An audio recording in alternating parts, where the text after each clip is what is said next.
I have seen a lot of people over the years pass away. Yeah, 100 plus. My name is Yomi Essiet, and I work as a senior manager in health and social care in a care home that caters for people, elderly people, people living with dementia and physical disabilities. The first time you saw someone pass away, how did you feel? The first time I saw somebody pass away, I was new to health and social care. It was frightening. I think it was my fourth or fifth day at work. I didn't know what to expect. I didn't know what I was going to see. So it was frightening. But we've come a long way since then. How do we know when people are going to pass away? Sometimes we don't, because sometimes people just sleep and they just pass on. Comfortable, pain-free, and in a dignified manner. But sometimes it can be drawn out in the sense that the body starts shutting down, they're not eating so well, they're not drinking so well, cognitive-wise, there's a decline. You sort of see that, the body's not coping as well as it used to, and that can be supported. So if they need to be in bed, if they need to be in a wheelchair, all processes are in place to support them to still live well whilst they're still living, and also whilst we support them with their approaching death. The dignified death is a death where there is respect, where there is empathy, where the needs and the preferences of the individual is met. How does a person prepare themselves to have a dignified death? To have a dignified death, it's important that the individual has actually made their preferences known.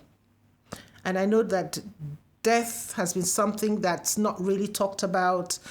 People think that if you talk about death, you jinx it. But it's good to know that now people are speaking more about death and what they want, where they want care to be provided for them when that time does come. And so to have a dignified death, people need to know what you want. People need to know what you prefer. They need to know where would you want to be cared for. Would you want to be cared for in your home? Would you want to go into a hospice? Would you want to go into a hospital?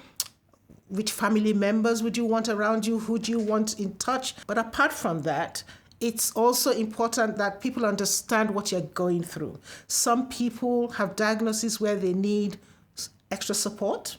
So they would need maybe pain relieving medication, depending on what's going on. And it's important that all these are known so that the individual who's in the dying phase can actually experience a comfortable, respectful, and painless death.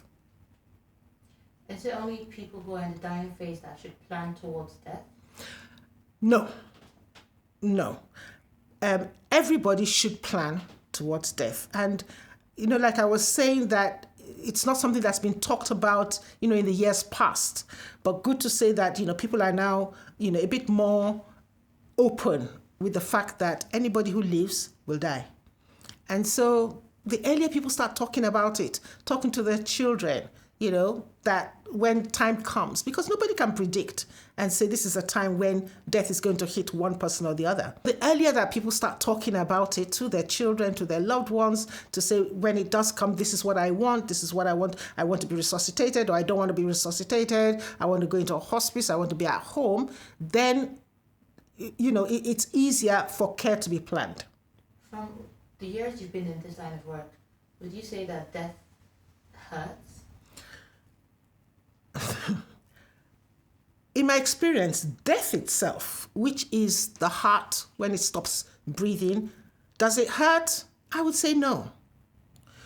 But the process of death sometimes carries pain in the sense that it depends on what's the diagnosis, what's the person going through. So for example, if somebody has cancer, been diagnosed with cancer, been on treatment, there could be pain, but that is managed by medication. Some people, depending on age, depending on their level of frailty, can be resuscitated so that the heart restarts beating and they live on.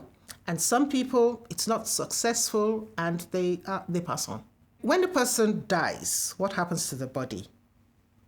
The heart stops beating, so There's no pulse. There's no blood flow anymore. Everything stops working in the body itself.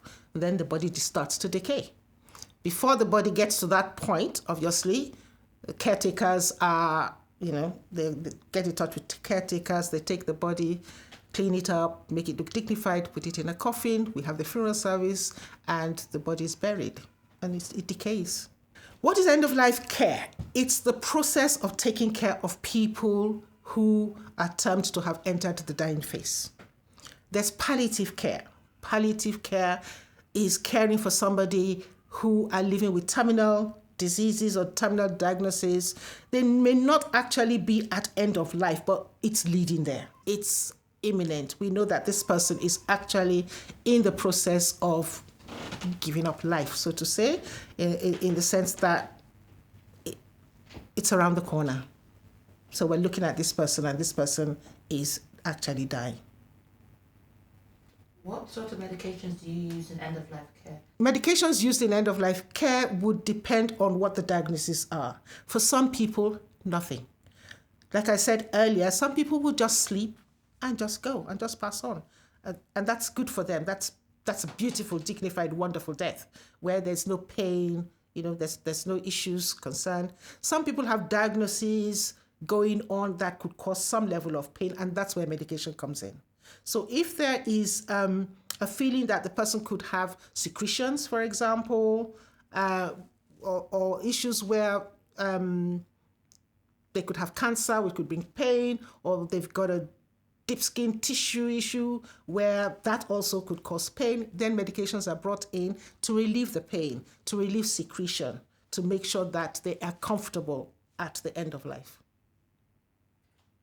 Do you like your line of work? Do I like my line of work? I love it.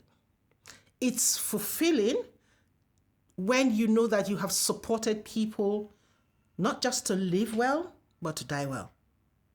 You know what they want, you know what their preferences are. Family members are in touch, you're talking, and you see that this person has lived and the death has been dignified and respectful. It's fulfilling. I love my job. I love my job. What have you learned about life and death from your line of work? From my line of work, what I've learned about life and death is that life is good, but it's only for a while. And for a while could be 100 years, 110 years, 90, 80, it could, but it is for only a while. And eventually, to everybody who's living, death will come. So it's important not just to plan to live well, it's also to plan to die well. And in addition to that, I think it's also important to look at what legacy do we want to leave behind. What legacy do we want to leave for our children and our loved ones? How have we lived our lives? What's the impression that we've made on the lives of other people, the people who will remember us when we're no longer there? And I think that's actually very, very important. And I've learned that, in seeing people who have passed on from living a vibrant life, going to parties, engaging in activities to the point where, intake is decreased, fluid intake is decreased, mobility is declining, cognitive abilities are declining gradually, and then they get to a point where sometimes they're bedbound, and gradually until they pass on. And for me, I look at the life. So I think it's important that we live well and plan it well, plan the legacy. What do we want? How do we want people to remember us? But also to plan the death as well. That when that time comes, who do I want around me? Where do I want it to happen? Hospice, home? What have I put in place? So that people know what I want. People know my preferences. And I know that those preferences will be respected. From everything you've seen at work, are you afraid of death? From what I've seen at work, am I afraid of death? The answer is no.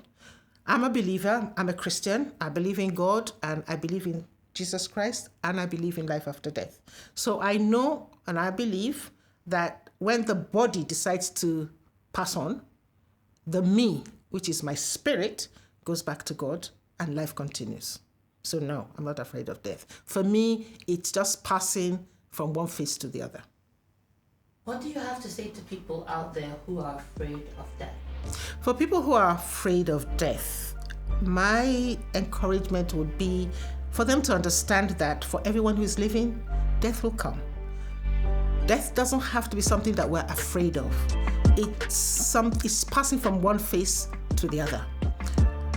I'm a Christian, so I believe in life after death in Christ Jesus. And for me, it's passing on from this world into eternity with my Father in heaven. For anybody under any religion, it's just a phase passing from one stage to the other, and there's really nothing to be afraid of. And I would encourage people to not see death as something that's frightening. Yes, we want to live long, and yes, we want to live a good life, and that is okay. But for people also to know that part of living is death. Life doesn't go on forever. And so for them just to be reassured that it's just passing from one phase to the other, and they don't have to be afraid of it. They just need to prepare.